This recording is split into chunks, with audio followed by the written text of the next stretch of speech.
Hello and welcome to our program, Where God Weeps, a program where we talk about the situation of the suffering church around the world.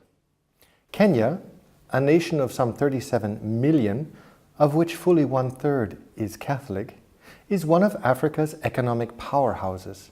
And yet, at the same time, almost 60% of the population live below the poverty line. It is to these people that the Catholic nuns, the religious sisters, look after, both spiritually and materially. Today, to tell us more about the work of Catholic nuns in Kenya, it is my great privilege to welcome Sister Mary Ndunge Kioko, a daughter of St. Paul living and working in Kenya. Sister Mary, thank you for being with us here today. Thank you, Mark, for inviting me for this program.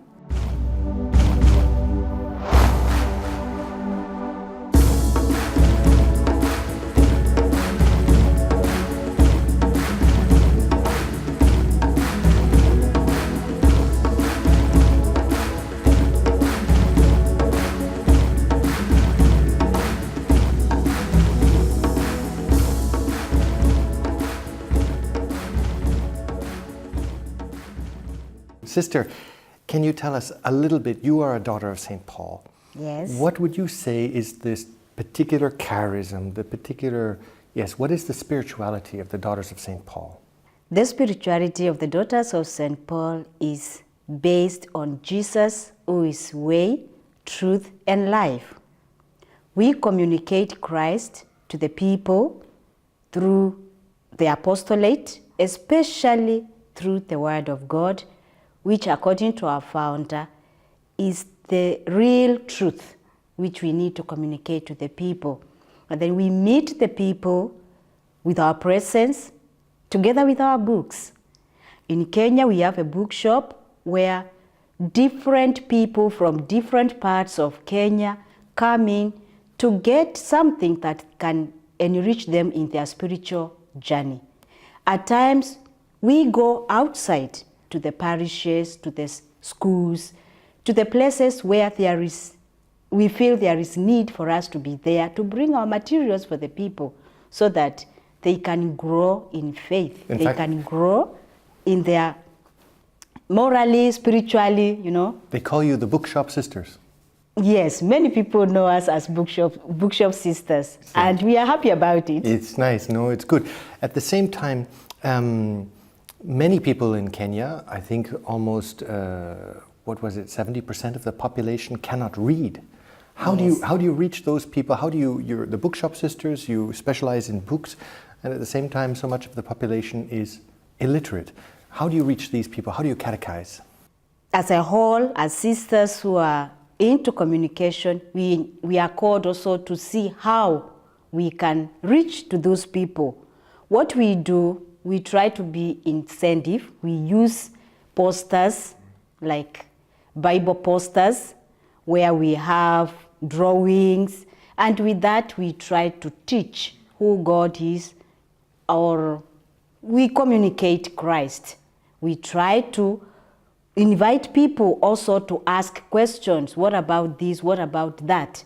And that we feel brings people close to knowing who God is, and that yearning of the people to wanting to know more about God makes us feel happy and makes us and also gives us an opportunity to be more creative in our apostolate, because as you know, communication needs to be brought down, cut down to the level of the people, to the young, to the aged, everybody. So we try to see in which way can we reach out to everybody, because we don't want to limit our apostolate to one particular group of people. We want to embrace everybody.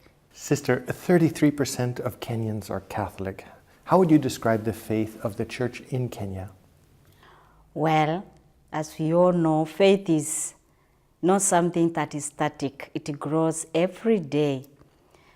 Looking back into my understanding of how Kenya is growing, or how Kenya embraces faith, I would say that so far so good. Many people are getting to understand what faith is all about. they are turning to God, unlike in the past where God was not so much known to many. But as time goes on, I think those who have embraced faith have become real witnesses to those who had not yet embraced faith.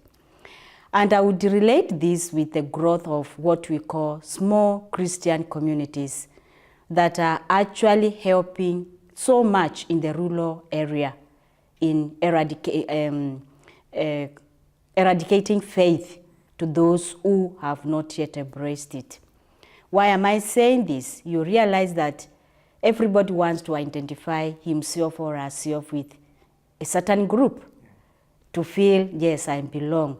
And this has been helping those who have not yet embraced faith to want to know more about Christian faith. So they see their friends, they see their community suddenly, for example, going to church, and they think, I also want. Yes, and that has brought so many people into church. Not so much only into Catholic faith, also in other churches. And to me, it's a good sign. Unlike in the past, like during my time, not so many people were going to church. But today, I really see people going to church, and you find that so many churches are full of people. And the young people, you walk now in your St. Paul habit, you walk in the streets. Do young girls come and they ask you, what are you, who are you, what is it, the clothes are you wearing? Is there an interest in the curiosity in who you are as a nun? Because if I understand correctly, and perhaps you need to correct me, to give your life to God fully as a celibate person is for many people still a question, because the idea of raising a family, becoming a mother, something very instinctive in the young people. And then for perhaps you as a symbol of living your life and giving your life fully to God might be something that is new for them. Yeah, that's quite interesting. Nowadays we are having that challenge. I don't want to say that people are not coming, young ladies are not coming across to find out who we are and wanting to know, that curiosity that eventually turns into creating an interest in them. Unfortunately, not so many as in the past. Not so many young girls who are really interested in embracing religious life. I don't know why, and for quite some years, actually, I've been working in that area of searching for girls, looking for those who would want to become sisters. And I find out that at the initial stage, the interest is there. But as time goes on, once they when they finish secondary school, the idea, the desire kind of dies off. Many distractions. Many distractions and too much advices outside there, maybe from their friends. It's like, yeah, you want to become a religious, you lose this, you lose this, you lose that. Simply also because most of them actually are saying that out of ignorance, because they do not have somebody who can put them through into this life. But if they get many sisters going to them, trying to help them to understand the beauty of religious life, I think they will still come, many. In Kenya, as in other African nations, tribalism is still strong. It has often been said, and I quote here, "The blood of tribalism runs thicker than the water of baptism." Is this still true today? Is tribalism still a very important part of Kenyan culture and society? And is it still a problem? Is it still an issue within the society? Yeah, I would say tribalism still exists. There is no way we can rule out that we don't have that problem. It is there. And why is it there? Most of the times, there will always be somebody who wants to be above the other. And when that happens, you realize that if that particular person is powerful, you know, sometimes we talk of, we look at areas that make people feel they are more important than the other. Maybe in terms of richness, in terms of maybe power, all those kind of things. And that creates that enmity. this is my position and nobody can take it. Even if the other person was more capable than that person, that becomes a block. And it is out of that that people start fighting. Yeah, there is this tribe, like my own tribe, a Kamba tribe, fighting with a Kikuyu tribe or a Luya or a Luo, all these kind of things. And that creates that problem. Although many times it doesn't appear as such, but most of the times, I would say when we are approaching election, you know, if there is one of the contestants who seems to be a bit stronger than the others, surely that person will win over many people. And sometimes it can happen that the person is not even getting followers from his tribe. It can be from another tribe. And that creates that. Because he's powerful, he attracts. Thank you. He can attract many people. He has also the capacity of distributing material things like money, while the others are not. And that brings about, it can create tension, and how do you as a sister, as a religious, as the Catholic Church, how do you work against tribalism? How do you say the baptism, the water of baptism is actually stronger than these tribal bonds? And how do you work in this question? Well, this is quite challenging because it also depends with the understanding of the faith when it comes to love. Love one another as one loves himself or herself. Why am I saying this? Because if one understands who he is in front of the other, then there won't be that problem of tribalism. They will live as one, but it's not an easy thing. We need to catechize people about accepting others as they are and about also accepting that someone has to be bigger than the other one. And to have that balance, one has to humble himself or herself to accept the other, to welcome the other, so that even if you are of this tribe and of the other tribe, you can still live together as people of one nation without differentiating. This one is of this tribe, this one is of that tribe. That doesn't mean anything. But it is something that I, as a religious, I need to catechize people about. And that is why I, as a person who is in communication, I need to think of how well I can evangelize people on that aspect by printing books that can educate people on how they can live as brothers and sisters. And we have quite a number of them. And I hope they are helping many people so that we can reach to that point of living as one nation. I want to turn the page a little bit and talk about poverty. 60% of the population in Kenya lives beneath the poverty line. Just to give us a picture, what do we talk about when we're talking about poverty in Kenya? How would you, if you were to paint us a picture in this question? Well, in Kenya, we are one of the countries that are poor. I won't object to that reality. But our poverty is not that makes us cry. No. Our poverty is that which helps us sometimes to stand up, to do something in order to eradicate the poverty. Now, Kenya is a semi-arid area. Most of the times we face the problem of drought.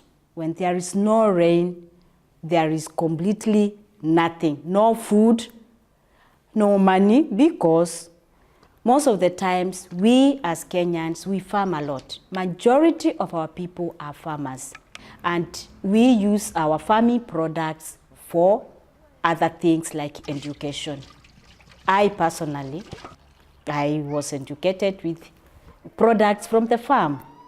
We farm a lot. We are able to sell the surplus, pay school fees, and help also. The money can be used to help for the upkeep of the family, the running of the family.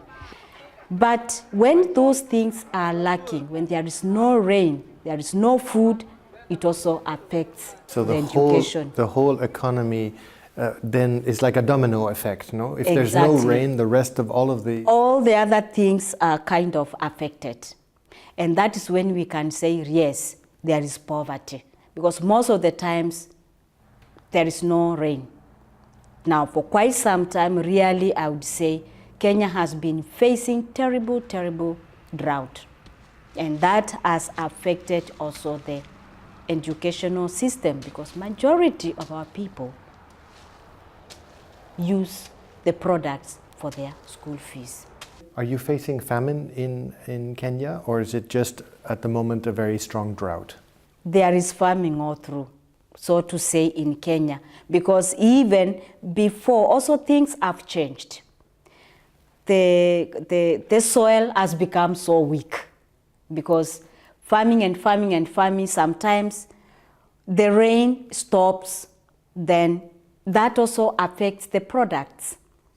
Again, we use so much of the fertilizer. Once you keep on using the fertilizer, the soil also becomes weak. Not every time that you can afford to buy fertilizer every now and then. There will be a time when you don't have the money, and therefore you'll be forced to farm just like that.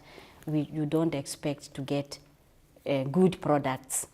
So that affects. How do you help? How does perhaps the Sisters of St. Paul, maybe it's not your direct charism, but how does the church help in these questions, particularly in rural poverty areas? How does the church help the poor? Well, when it comes to this issue, the church is made up of the same people who are facing these problems. So they are the same people who will eventually find out the ways or try to think of how well they can help themselves. Well, it's not everybody who is really poor. Thanks be to God, there are people who can afford than the others. There are those who are well-to-do people. What I can say is that the majority of those people are really generous. They can offer something to support those who don't have. And I have seen this happening also in the small Christian communities. Because as I said, the same people who are facing this problem are the same people who are going to the church. So what they do, before they would cry out there, they try to help each other from the small Christian community. Those who have will help those who don't have. For example, somebody who has may see another person's child who is in need of school fees and can offer to support that child. When it comes to the church, okay, it's not all the time that we are not able to harvest something. There is what I may call the 10th.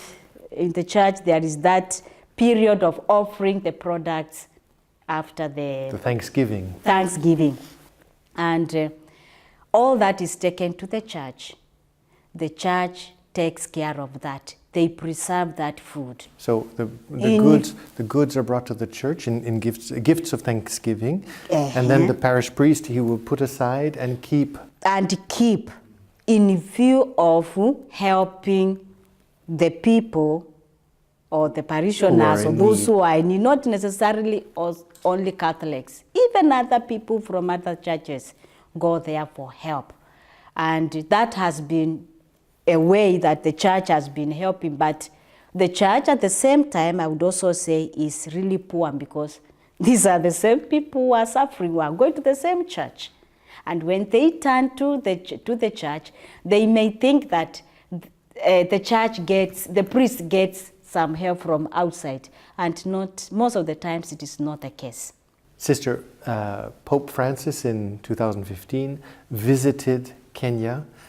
The young people, I have read, the young people were very enthusiastic. There were even rosary prayer campaigns, praying for the intentions of the Pope, praying for peace in the world. What would you say, how important was Pope Francis's visit to Kenya, and what fruits would you say are coming out of his visit? Personally, I felt good. I felt great, even though I wasn't there, but I tried to follow the event. I would say, as for the fruits, I would say that usually when you plant, you don't expect the product immediately.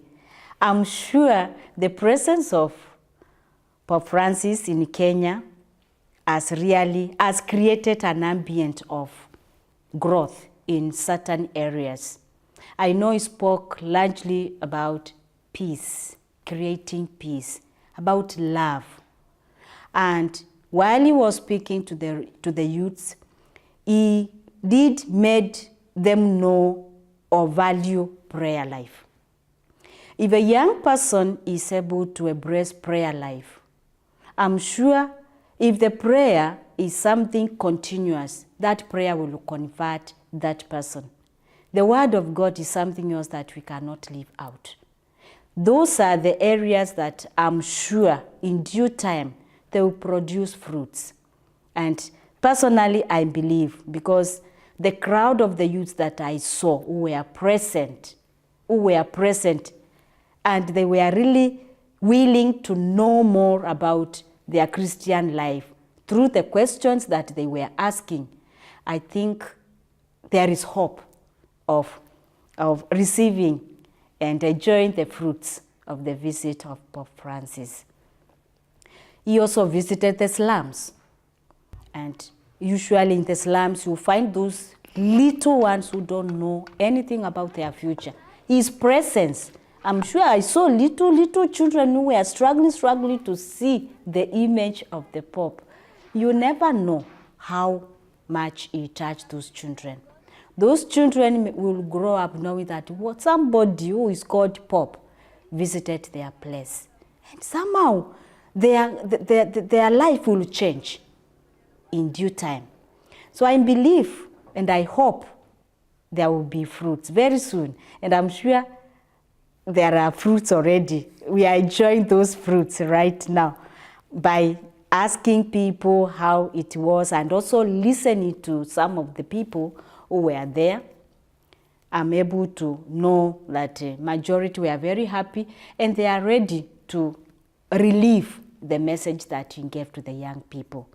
Sister, we've talked a lot about poverty, about the rural environment, about your story, the situation in Kenya.